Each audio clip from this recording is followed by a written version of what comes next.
The wind off the Laramie Plains tasted like salt and ash, and it scraped across Elias Boone's face as if trying to peel the years off him. But nothing could take the weight of 62 winters spent under sun and rifle. He rode low in the saddle, knees stiff with age, spine hunched like a war-worn tree clinging to dry soil. Beside him, Nate Dawson rode easy, reins held loose, his horse moving with the cocky grace of a man who hadn't yet learned how the West grinds everyone down eventually. The trail behind them was long and pale. A streak of white dust curled like smoke against the jagged hills. Sparse brush clawed at the wind, and dead cottonwoods stood like skeletons waving goodbye to another dry season. They'd been riding for 3 days with no sign of the kid Tommy Baxter, barely 19, slippery as a greased pig, and bold enough to rob a preacher on horseback. Not kill him, no, but knock him clean off his saddle and leave him in the dirt with a busted nose and a Bible missing its silver clasp. "You sure this lead's good?" Nate asked, thumbing sweat from his temple beneath the brim of his hat. Elias didn't answer right away. He tugged gently on his reins and let his mare slow to a walk. The horse gave a soft huff, grateful. Butcher and Cheyenne saw someone matching his description. Said the boy traded a pair of polished boots for a bag of jerky and a jug of vinegar. Nate let out a dry laugh. Hell of a dinner. Elias glanced over. Desperate men don't eat for taste. They eat for moving. Ahead, the town of Cheyenne lay like a smudge on the edge of the prairie. Chimneys coughed smoke into the sky. A rail line cut through the landscape like a fresh scar, silver and humming, the sound faint but sharp. They could see the outlines of false front buildings, a water tower, and the big iron-banded windmill that turned slow as judgment behind the church steeple. Elias rolled his neck and winced. His fingers ached today. The joints swelled in the cold, then stiffened when it warmed. He flexed them one at a time, watching his hand like it belonged to someone else. "You gonna be able to grab him if he runs?" Nate asked. There was no challenge in the tone, just the easy sting of a young man who hadn't yet broken a hip. "Only thing I can still grip fast is a trigger." Nate grinned. "Then maybe I'll chase and you shoot." Elias didn't return the smile, his eyes fixed on the trail ahead. They reached Cheyenne as the sun dipped low, setting the town aglow with copper light. The main street was wide and rutted, horses tied to rails outside the saloon, the general store, and a bank with its windows boarded since last fall. A boy no older than Tommy swept dust off the porch of the post office, barely noticing the two riders passing by. They went first to the butcher's. The place smelled of brine and blood, sawdust thick on the floor. A large man with stained sleeves stood behind the counter, cleaver in hand. "We're looking for a boy," Elias said. "Gray suit, too clean for his face." The butcher sniffed. Boots were worth more than the jerky. Looked like they pinched him, though. He walked like his toes were crying. "You see where he went?" He asked if there was work. I told him to try the saloon, maybe carry wood or mop piss. That was yesterday. Outside, Elias and Nate exchanged looks. Nate nodded toward the saloon. "We watch tonight," Elias said. "He shows we take him quiet. No fuss." Nate spit into the dust. "Let's just hope he ain't packing." But Elias wasn't worried about the boy pulling a gun. He was worried about what the boy reminded him of. The dusk settled over Cheyenne like burnt molasses, thick and low, casting long shadows that crept between the buildings. The street lanterns flickered to life one by one, their glass bellies glowing orange in the twilight. The saloon's windows spilled light and laughter into the street. But Elias stood across the road, unmoving, leaning against the post, like an aging statue carved from cracked wood and resolve. He watched every man who entered. Watched every boy, too. Nate paced nearby like a caged hound, flipping a coin, letting it clink against his palm with each idle toss. What if he doesn't come? "He will," Elias said. "He's got no food, no coin, and pride too big for sleeping in stables." A wagon rumbled past, hauling coal and noise. The horses snorted, their hooves clattering against the dry-packed dirt. Elias's eyes didn't move. Behind him, the butcher's shop had closed. the scent of smoke and iron still hanging in the air. That butcher had known something else, Elias figured, but fear or loyalty kept his mouth shut. Nate stopped pacing. You ever think maybe we let this one go? Elias said nothing. The wind tugged at his coat. Somewhere far off, a train whistled low. Then, just past 9, a figure slinked into view, slim, sharp, nervous, gray suit hanging loose on skinny bones, hair slicked back like a boy playing dress-up, Tommy Baxter. He stepped through the saloon doors like a stray pup pretending to be a wolf. Nate moved fast, circling the back alley. Elias waited 10 slow breaths, then pushed off from the post. Inside, the saloon smelled of beer, sweat, and regrets. Cards slapped against wood. Boots tapped rhythms against floorboards. Elias walked through it all like a ghost, eyes locked on the boy at the bar. Tommy turned, froze. Their eyes met. Elias took one slow step, and Tommy bolted. But Elias had counted on that. He didn't chase, just turned and walked back outside, slow and steady, because he knew where Nate was waiting. The alley behind the saloon reeked of urine, rot, and coal smoke. Broken crates leaned against cracked brick walls, and puddles of rainwater shimmered in the dim moonlight, though no rain had fallen in days. Nate stood in the shadow of the smokehouse chimney, shotgun cradle loose across his chest. He'd taken the shells out. This wasn't meant to be messy. Tommy Baxter came barreling out the back door like a bullet, shoulders low, feet scattering gravel. He nearly slammed into Nate, skidding to a halt just as the younger man stepped forward, cool and steady. Evening, Nate said, tilting his head. Tommy looked to his left fence too high, to his right wall too tight. He froze. Elias emerged from the saloon's far side like a slow-moving mountain. His coat billowed faintly, catching in the wind like a sail too tired to fill. He said nothing. Tommy's chest rose and fell fast. You here to kill me? No, Elias said. We're here to listen. If you got something worth saying. Tommy's hands hovered near his sides, not quite raised, not quite lowered. I didn't shoot nobody. We know, Nate said. You just knocked a preacher on his ass and ran off with his boots. They weren't just boots, Tommy muttered. They were stitched. Real leather. Fit like something you didn't earn, Elias finished. Tommy's lip twitched. He stepped back, heel crunching on glass. I ain't proud of it. You hungry? Elias asked. Tommy blinked. What? Hungry. Because you look starved and smell like desperation. Tommy hesitated. Then, with a sigh that sounded more like surrender than fear, he slumped to the dirt and nodded. I ain't eaten since the jerky. Nate handed over a heel of bread and a flask of water. Tommy took them without speaking. They sat in the dirt alley, the three of them, like old friends waiting out a storm. Elias finally spoke, voice low. I did worse than you once. Younger, too. Shot a man over a card game, thought I was owed something by the world. Tommy chewed slowly. What happened? A preacher saw something in me. Turned me in, but also gave me a Bible and a job shoveling stables for 3 years. You believe in God? Tommy asked. I believe in paying what you owe. A silence stretched long between them. Nate leaned back, tapping his boot heel on a brick. Tommy swallowed the last of the bread. I didn't just steal the boots. I got a stash. Took more than I needed. Planned to ride south. Start new. You still can, Elias said. But not like this. Tommy looked up sharply. You ain't taking me in? You got 2 choices, Elias said. 1, we bring you to the sheriff. You'll serve time, maybe come out meaner, then you win in. Or you return what you took.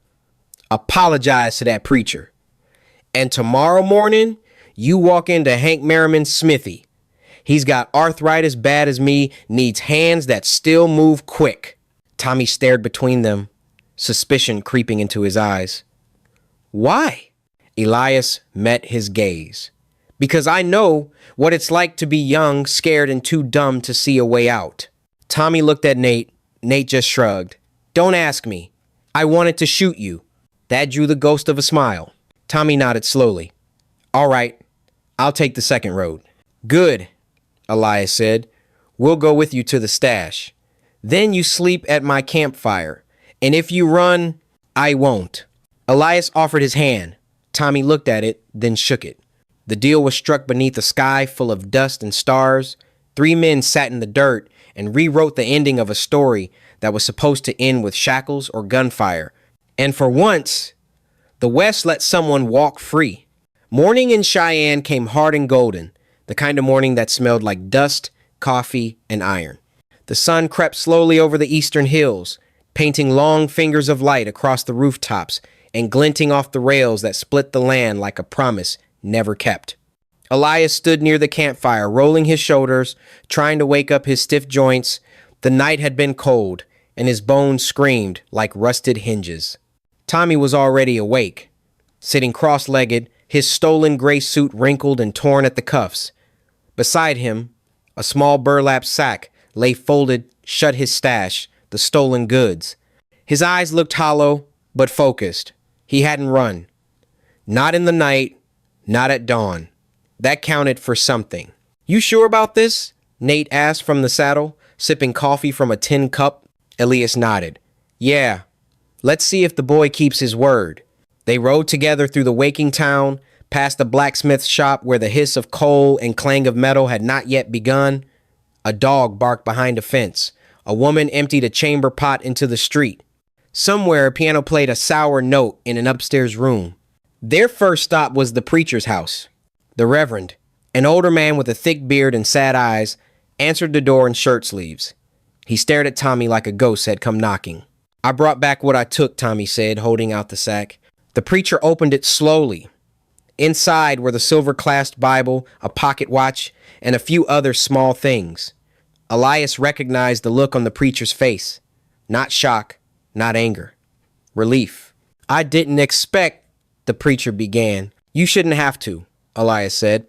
The preacher took the sack. "Thank you." Tommy nodded. He didn't look proud, just quiet. They left without ceremony. The next stop was Hank Merriman's blacksmith shop, a low building of red brick and soot-streaked windows. Smoke curled from the chimney.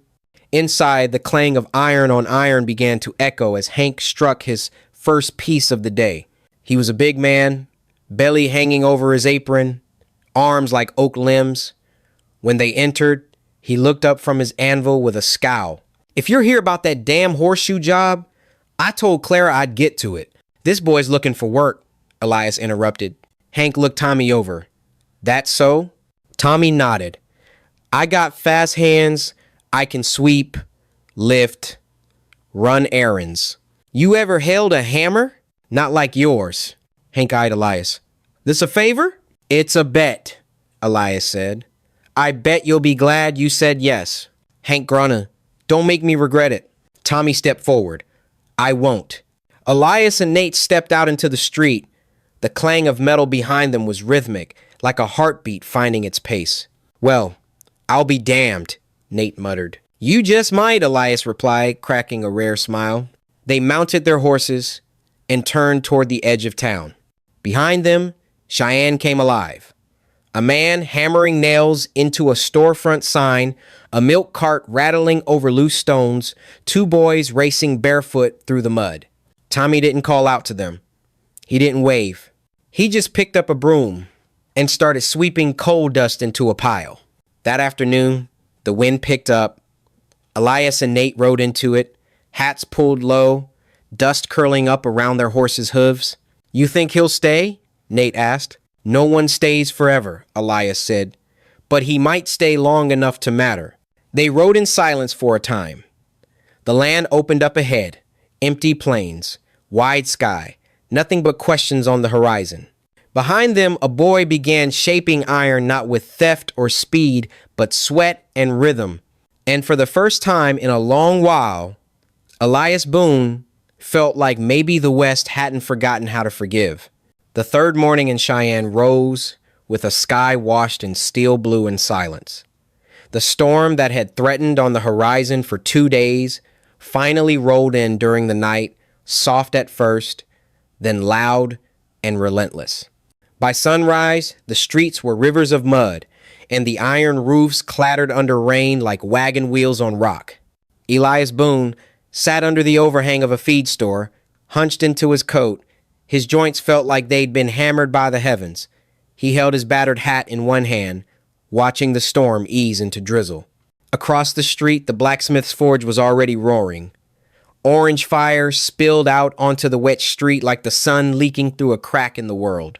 Tommy Baxter was still there, still sweeping, still lifting, still showing up. From under the shelter of the old porch, Elias watched the boy wrestle a steel rod from the furnace. He moved like someone unsure of his own strength, like someone learning to live inside a different body. His hands weren't quick like a thief anymore. They were deliberate, heavy, and careful. Behind him, Hank Merriman barked out orders. Keep your shoulders square. The metal don't care if your back hurts. Hit like you mean it. Elias smiled. The old blacksmith was a hard man, but fair. The kind of man who expected more from people because he'd seen what happened when you didn't. Nate appeared beside him, dragging a stool through the mud and sitting with a grunt. You've been watching him all morning. Better than playing poker with men who don't bluff? Elias muttered. Nate laughed. You're getting sentimental. Elias didn't respond. He just leaned back, watching the hammer rise and fall inside the smithy like a slow, steady heartbeat. They'd planned to leave that morning, to ride north and chase a new bounty out by Fort Bridger. But Elias had hesitated, an old instinct telling him something wasn't finished. It came just after noon. A commotion at the far end of Main Street. Two riders galloping in hard and dirty. One wore a red kerchief, the other had a repeating rifle strapped across his back. They pulled up in front of the bank, spooked the horses tied out front, and dismounted fast.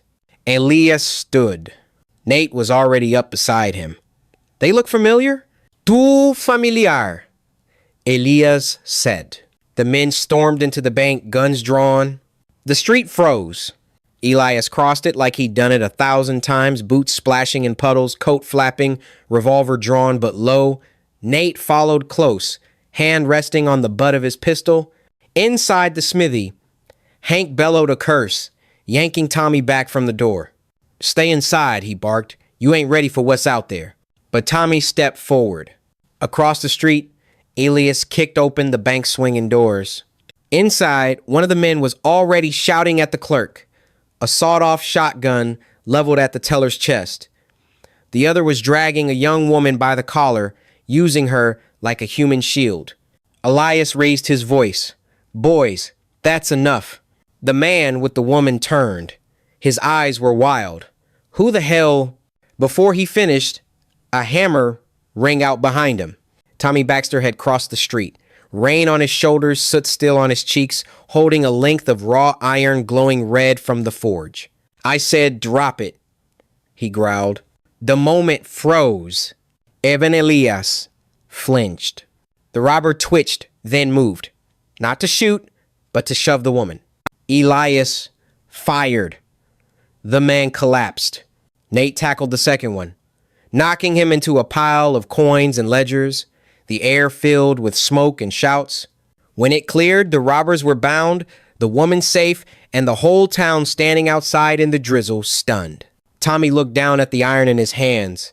It had cooled, blackened, useless now. Hank limped forward and clapped him on the back. You swing better than you sweep. Tommy said nothing, just nodded once. Elias holstered his gun and stepped up beside the boy. You didn't have to do that. Tommy looked at him, voice flat but steady. Yes, I did. The storm broke sometime in the night. By dawn, Cheyenne lay washed clean, its muddy streets now hardened into cracked earth beneath a pale morning sun. Smoke drifted gently from chimneys, the scent of pinewood fires settling over the town like a warm quilt. Elias Boone stood beside his horse, adjusting the worn leather strap on his saddle, eyes scanning the sky as if looking for something he'd forgotten. Nate Dawson stood nearby, one hand shielding his eyes, the other dangling a canteen. Clear day for riding, he said. Elias didn't answer right away. He ran his fingers along the horse's mane, then glanced toward the blacksmith's shop. Inside, sparks flew like fireflies. The rhythmic clang of hammer on iron echoed across the quiet street. Tommy was already working, arms moving with confidence, sweat on his brow, though the sun hadn't risen fully. His gray suit was gone, replaced with a thick leather apron and soot-stained sleeves. He looked like he belonged there now. Nate followed Elias's gaze. "You still thinking about dragging him to Fort Bridger with us?" Elias shook his head. "Number.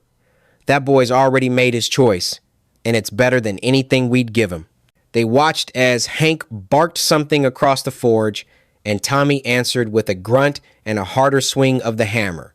A moment later, Tommy turned, caught sight of the two men at the edge of town, and walked toward them, wiping his hands on a rag. "You leaving?" he asked. Elias nodded. "Time." Tommy looked down at the dirt. "Thanks. For all of it." "You did the heavy lifting?" Elias replied. Tommy smiled faintly. "Hank says I'm strong enough now to handle the big iron. Shoeing teams' wagon axles? Might even forge my own tools soon." Nate raised an eyebrow. "You planning to stay put?" "For now," Tommy said. "Town needs fixing more than I need running." Elias reached into his coat and pulled out something wrapped in oilcloth. He handed it to Tommy.